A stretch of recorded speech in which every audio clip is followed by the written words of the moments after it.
Get off on me, because I... What are you going on about? It's the impersonation of David Bellamy. I thought it was very good. Oh, excuse me, sorry. Hello, Miss Dardis, good morning. How are you? All right, yeah, very well. And look, it's amazing to get all this stuff in here. Terrific. Gaz, what? I think we'd better take a break, haven't we? Definitely. What is that? I don't know. Take a break. See you later. You got that? Back soon. Break. Hey, want a wickedly wacky day out? Well, Woburn Safari and Leisure Park is just full of monkey business. There's giraffes for those with a head for height, elephants ear, rhinos morning, gentlemen, how's my just cool. And as for the lions and tigers, they can't be beaten. But don't you worry, Mom, they've already eaten.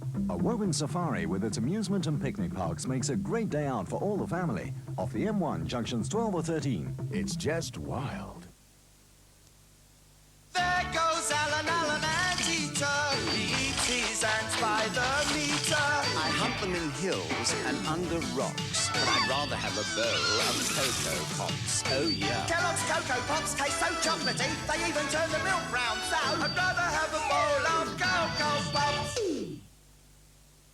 Gonna want it, gonna want it, gonna want it, gonna want it. Being brighter, lasting longer, staying lighter, growing stronger. The way we're living today, still gonna want bottle. Calcium, Bottle, vitamins, bottle, protein. bottle, gonna want bottle, gonna want bottle, gonna want. I could do with a D. I could do with a D. I could do with a D. I could do with a D. In the eternal struggle against good, the evil horde trooper and drugstore look pretty mean. But against Rio Blast and Snout Spout, they're nothing but a couple of drips. By the power of Grayskull! Masters of the Universe from Mattel. I'm always game for that just-cooked taste. Don't you insist on Walker's crisps?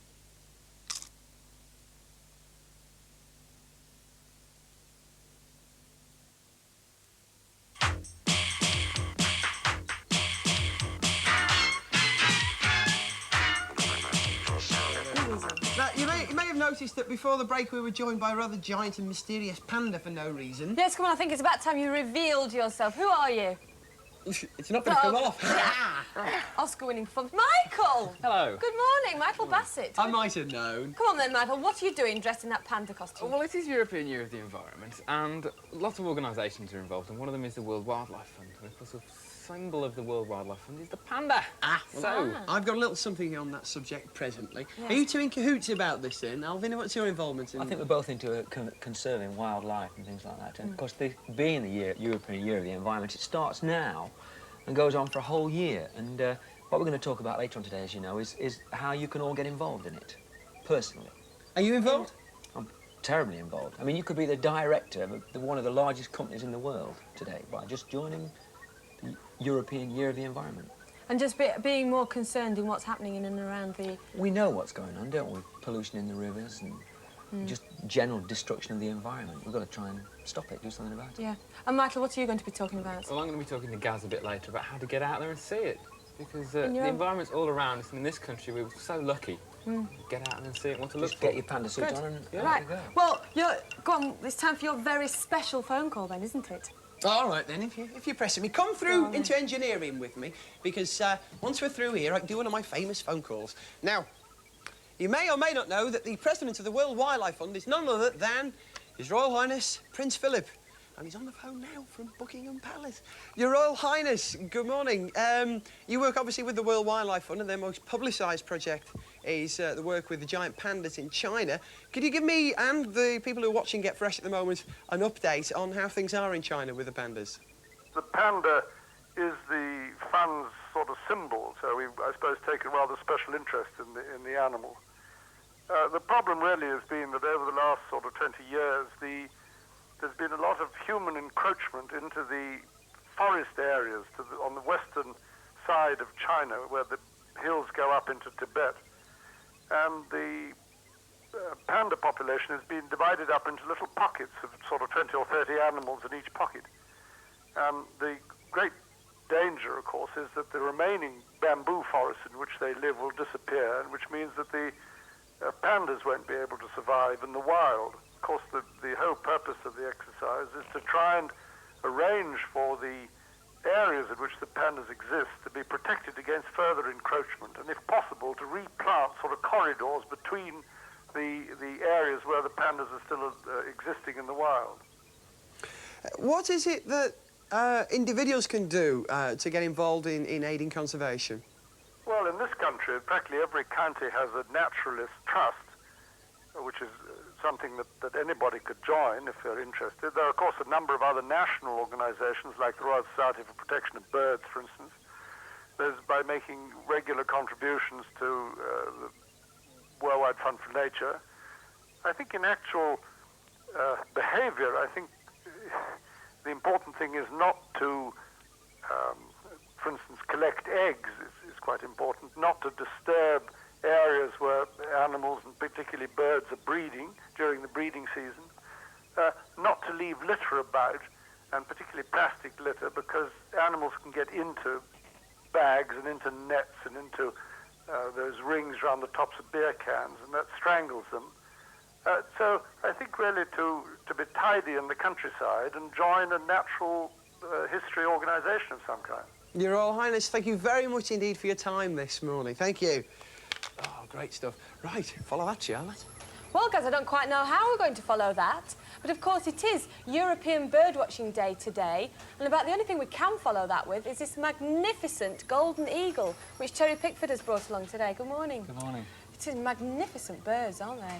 Regal. Regal. Yeah. Now, you're from the Lakeland Wildlife Safari Centre. What exactly happens there? Well, as Alvin was saying earlier on, with countries abroad, there's a terrible problem with encroachment on habitat. Well, we've got the same problem in the Lake District. With 12.5 million visitors come to the Lake District annually, not only just to watch birds, but to watch animals and enjoy the scenery. And I have taken upon it to enter into this safari to introduce people to the right way to go about bird watching and where to see the best birds. Yes. And we've joined with the Cumbrian Tourist Board, and they're backing me on this. And it's been very, very good. We've had a good season so far. So people don't trample where they shouldn't? Correct. And also, if they're with you, then you'll show them the best places to see the birds? Absolutely, yes, that's right. How many eagles are there in England at the moment? There's probably 3 nesting pairs in England at this time, but we've only got 1 official nesting pair in Cumbria, which, as you know, the other day hatched a chick. So yes, we're all very pleased about that. Wonderful news, isn't it? Is that the first in England, then? You mean this year? Yes. Well, they're keeping quiet about the other ones, so I better do the same. Big secret, OK. Well, I hope it survives. I hope it's very successful. They are, I mean, if you do catch a glimpse of them flying, they're magnificent birds. Absolutely, and flying. Are you likely to see them flying in the Lake District? It's very difficult. A lot of people see a buzzard and they say that that's a golden eagle. But if you go with the right people, with the right equipment, to the right area, you're almost sure of seeing the golden eagle. And from now on, of course, when the chick's being reared, the parents are bringing a lot of food. So now's the time to come and see them. And Scotland, of course, you're even more likely to, because there's more pairs there.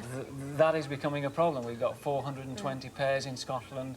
They're at saturation. So we're luckily getting more coming into the Lake District. Well, I hope so. I hope I might even spot one day. I'm sure you will. I'm sure you will.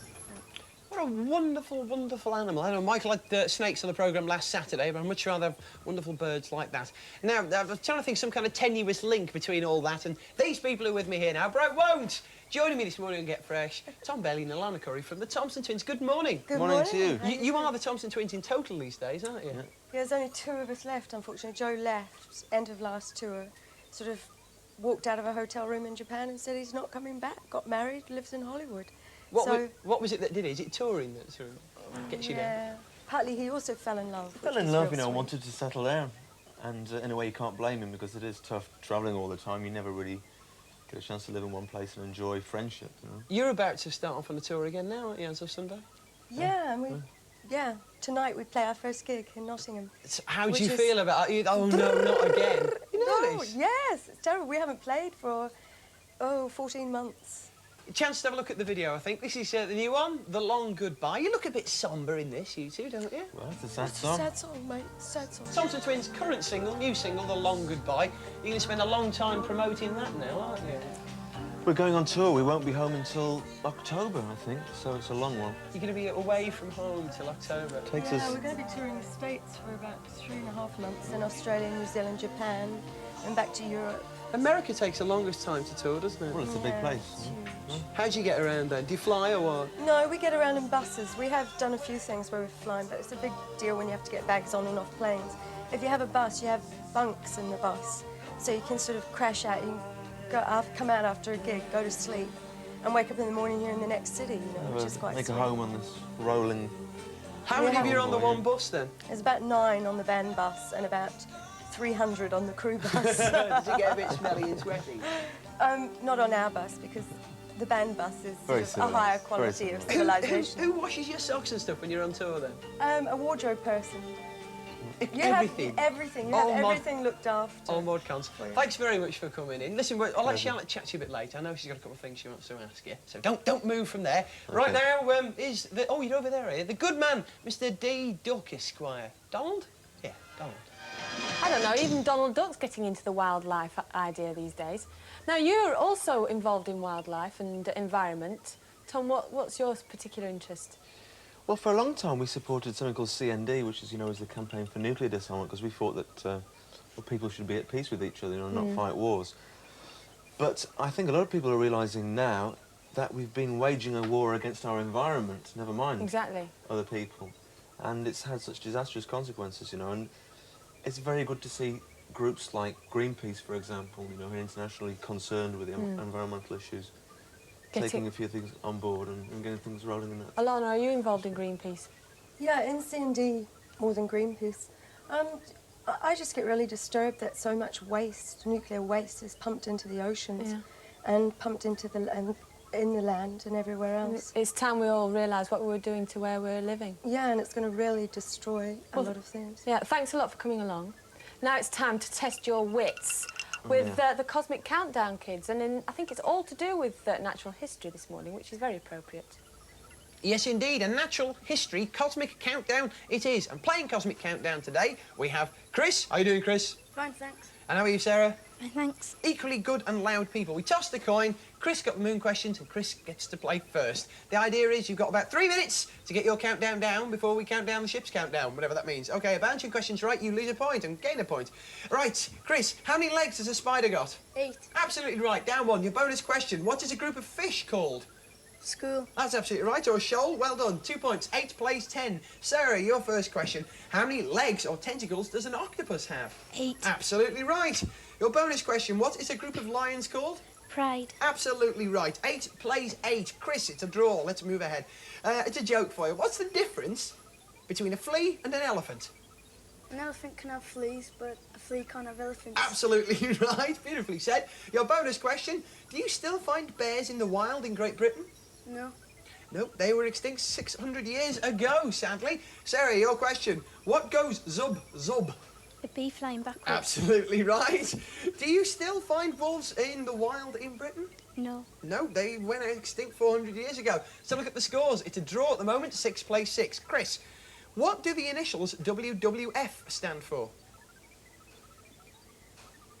No, I thought you might know that. World Wildlife Fund. No bonus question for you. Sarah, your chance to take the lead. What do the initials RSPB stand for? Royal Society Protection of Birds. Absolutely right. You get a bonus question. What is a red admiral? A butterfly. Absolutely right. Not an embarrassed captain. You've taken the lead. 4 plays 6. Chris, your question. What is a water boatman? It's a sort of insect. Absolutely right. We've got them on the programme today. As a joke for you, your bonus question. What dance do ducks like? No. A quack step. Not an easy one, that, but never mind. Sarah, your question. Another joke. Why do elephants have trunks? I don't know. Well, they look silly with suitcases, wouldn't they? Chris, your question. Do any British bats suck blood? No. Absolutely right, only vampires in South America. Your bonus question, is coral a plant or an animal? Animal. It is an animal made up of lots of other animals. 3 on your way down. Sarah, is the expression blind as a bat true? No. They can see and they have excellent hearing. Your bonus question, is the starfish actually a fish? Yes. It isn't. It's a type of invertebrate. No point for that one. It's a draw. Chris, you can take the lead. It's a joke. What is the difference between a sick horse and a dead bee? Oh, no. One's a sick beast and the other is a bee deceased. Really strange. Right, no point for that one. It's still a draw. Sarah, what is the most intelligent sort of snake? An adder. Absolutely right. A joke. Your bonus, which animal walks sideways? A crab. Absolutely right. 1 to go. Chris, you could be on to run here. Which animal in Britain could possibly kill you with a poisonous bite? Adder. Absolutely right. The viper, it's known as well. Your bonus question, 20 seconds to go. What do you call a young hare? Oh, liver. Absolutely right. Down to 1. It's a draw. Sarah, you get this right, you've won the game. What do you call a male earthworm? I don't know. You don't call them anything. They're both male and female. Chris, you could win on this question. What type of bird is a ladybird? It's an insect. Absolutely right. It's not a bird at all. Well done. We have liftoff. Well done, Chris. And what a close game. My gum, that was close. Chris successfully got his countdown counted down with half a second to go. Well done, Chris. Right, for that, we'll give you a load of space junk to take back to Earth, all kinds of good things to play with, read, and just generally show off with, if you like. And Sarah, I think we'll give you some stuff as well. I think we can manage that. Enjoy it? Thanks. So did I. And now, Charlotte and Alvin. Well done to the Cosmic Countdown kids this morning. Very appropriate questions as well, all about natural history. Now, Alvin Stardust is here with us this morning. Good morning again. Morning again. Now, you're very involved with the environment. What sort of things are you particularly interested in? Well, no more than a lot of people. It's just that, you know, when you read things and you talk, your interest is taken. Well, I mean, our family adopted a python that was in a zoo, and How do you do that? How do you adopt a python? Well, if you look at some of the information that's around for various zoos and things, you will find out that you can adopt animals. You just send bits of money and it helps to keep them alive in the zoo, because it's obviously very expensive to keep things. I mean, I don't think zoos are the answer. We've got to do more than that, because it's all around us, you know. I mean, the environment means everything around us. Yeah, exactly. Even the streets and things. Oh, well, absolutely. I mean, the streets, they've got so much life in them. I mean, the thing that really took me was I heard somebody say once that when your mother first picks you up as a baby, she holds something that is totally original. I mean, there's never been anything like you before, and never anything like you again. And it's the same for plants and insects and birds and all sorts of animals. So if we're so special, so are is they. everything else. So we should take care of them, and they will help to take care of us. And you've also got involved in the rainforests as well. I read another pamphlet, and it said if for a £5 or something or whatever it is, you can actually buy a section of rainforest, which helps to keep that as a rainforest. Because obviously the rainforests are very important to our life, aren't they? We're killing species off all the time, particularly in the rainforest. There are 30 million species, which sounds a lot of things, but in fact we're killing one a year at the moment. And one a year? Going at that rate, there's not going to be anything But the left. way things are going, it's going so fast now, we should be killing one a day soon. And unless we slow things down, we'll be killing one an hour, which isn't going to leave us a lot of time. It isn't, no. And also barn owls I heard about. You've got barn owls too. I had a couple of barn owls which were put into the barn, and they now live locally. Wonderful. They got out and they live locally. We're obviously very concerned about that. Well, Gaz is here about to have another telephone call. I must say, I was very one. impressed, Prince Philip giving up his Sunday morning to talk to and It's get very fresh kind of him, like isn't that. it? Very kind. But Gaz, how about your next phone call? We do, in fact, have someone who's a real authority on everything to do with the environment, none other than the great David Bellamy himself. David, where are you at the moment? What are you doing? Well, I'm in the middle of Hampsterley Forest in County Durham. I'm on my way to see whether the wintergreen is in flower. A very special plant, which, thank goodness, the Forestry Commission, in the way they manage this forestry area, have made sure its habitat's still there, and every year we go to celebrate it flowering. Listen, what would you suggest that anybody in the street could do to get involved with the environment and such a thing? Well, wherever you live, there's something just outside. Even in the middle of the most urban of environments, there's environmentally exciting things happening. And just go out and find out what's happening in your neck of the wood. And while you're doing it, why don't you go in for our competition? a competition to paint a poster, you know, to epitomise in your mind's eye what your local environmental problem or potential is. And, you know, so while you're out there learning, you put it on paper and then send it in and judge it, and there's some fantastic... I'm one of the judges, so you've got to do it well. No pictures of David Bellamy, please. But any other environmental thing, I'll judge it, and then there were some super prizes. And I think the prize is to come out in my bit of the environment with me. Perhaps we can come back to Hampstead Forest and see whether the wintergreen's still in flower. Great prize, David. Thank you very much indeed. Ta-ra. Right then, OK, if you didn't catch that exactly, the details of the competition, here's Charlotte to tell you about it again. That's right, we want you to design a poster concerning what the environment means to you. Now, it could be that you're very keen on litter and collecting litter. Design a poster something like this. Or about bird watching, this is an entry we've already had. Or about enlisted buildings, or even about pollution. Anything to do with the environment. The closing date is the 15th of June, so send your entries in to Get Fresh Sunday, Border Television, Carlisle, CA1 3NT. Posters will be printed and distributed up and down the country, and 3 winners will get a day out with David Bellamy. Right then, Michael, if you were to go out this afternoon hunting for wildlife, what would you need? You need to see it first. We've got these binoculars here. You've got to be able to see what you're looking at. Very important, that is. They're nice and little, good in the field, Convenient. Stick them in your pocket, get them out when you see something. Right. Books, you need a guide, I take Well, it. you've got to know what it is that you're seeing. Unless you're an expert, you've got to be able to have books. They've got a great selection here. These are terrific, because when you get back, you can read it. But you need a good field guide. You know, I mean, one of these things is great, because you can just, like, flip through it in the field. Oh, that's a spotted woodpecker or something. Lots of research you can do when you get home. What should you wear? Well, green's really the best. Red's no good. White's no good. You've got to have lots of dull colours to fit in with the countryside. And how you behave is important. Keep quiet. You know, don't make lots of noise. Don't open gates and leave them open and break down trees and things. All right, let's have a look at some of the animals we might expect to see. Loads of aquatic stuff here. What have we got? Well, we've got a common toad here, all over the place. Look under stones. Wet, damp places, great.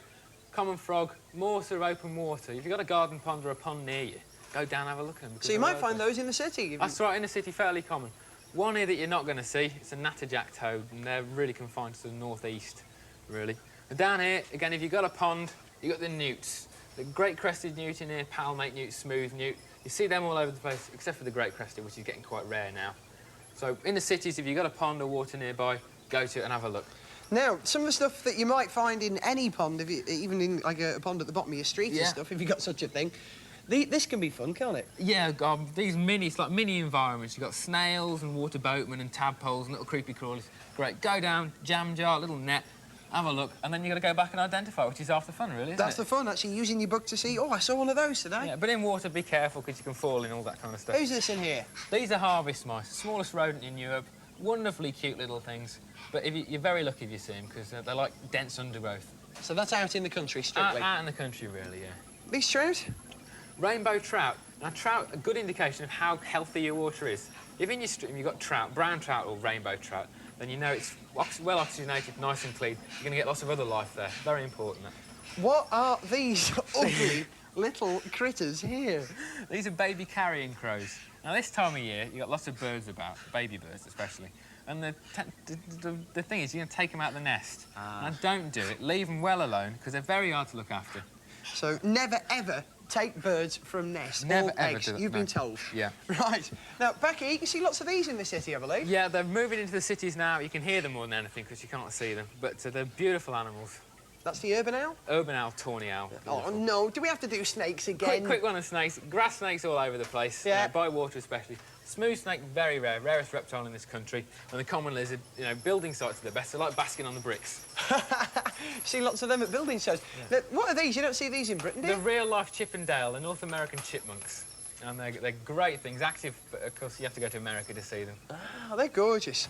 And finally, something at the front here, which I don't think I've ever seen. No, very, very unusual. A white hedgehog. You know, if you see one of these in the wild, you're ever so lucky. But, I mean, normal hedgehogs are all over the place. Give them a bowl of food in the evening. And you can see hedgehogs in towns. That's right, yeah. Great. Listen, we'll be back after the break with a significantly larger and blacker animal. See you then. You got that? Back soon. Break, break, break. Battle bees. Fire, burn. wood. Water puts out fire. Wood floats on water. Incredible creatures who fight for the fun of it. Wood! Fire! Fire burns wood! Rub their battle badges to reveal their secret strength. Water! Fire! Water puts out fire! There's a whole army to swap and collect. Battle beasts, they battle for fun. From Hasbro. Hey, want a wickedly wacky day out? Well, Woburn Safari and Leisure Park is just full of monkey business. There's giraffes for those with a head for height, elephants ear, rhinos morning, gentlemen, how's the mud? Just cool. And as for the lions and tigers, they can't be beaten. But don't you worry, Mom, they've already eaten. A Woburn Safari with its amusement and picnic parks makes a great day out for all the family. Off the M1, junctions 12 or 13. It's just wild. Uggy's sitting in Honey Monster's chair. Still, he can catch up on gossip and facts about his TV and pop favourites like the A-Team and 5-Star in his special-looking books. There's 6 to collect. Someone at the door, Uggy. I love it when a plan comes together. With one free in every special pack.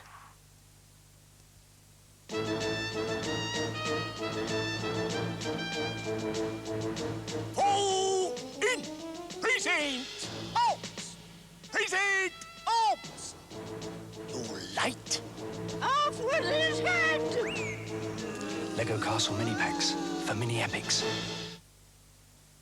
It's her first wedding, but not the dresses, because it was hired from Janice Smith's bridal hire shop. The things that happen to my bridal gowns, like mud on the hem, even Beaujolais down the front. Then it all comes back to me. Unless I can get the dress totally clean, I can't hire it out again. My bridal gowns have to be washed in low temperatures. But at low temperatures, my old powder often let me down, until I changed to aerial automatic.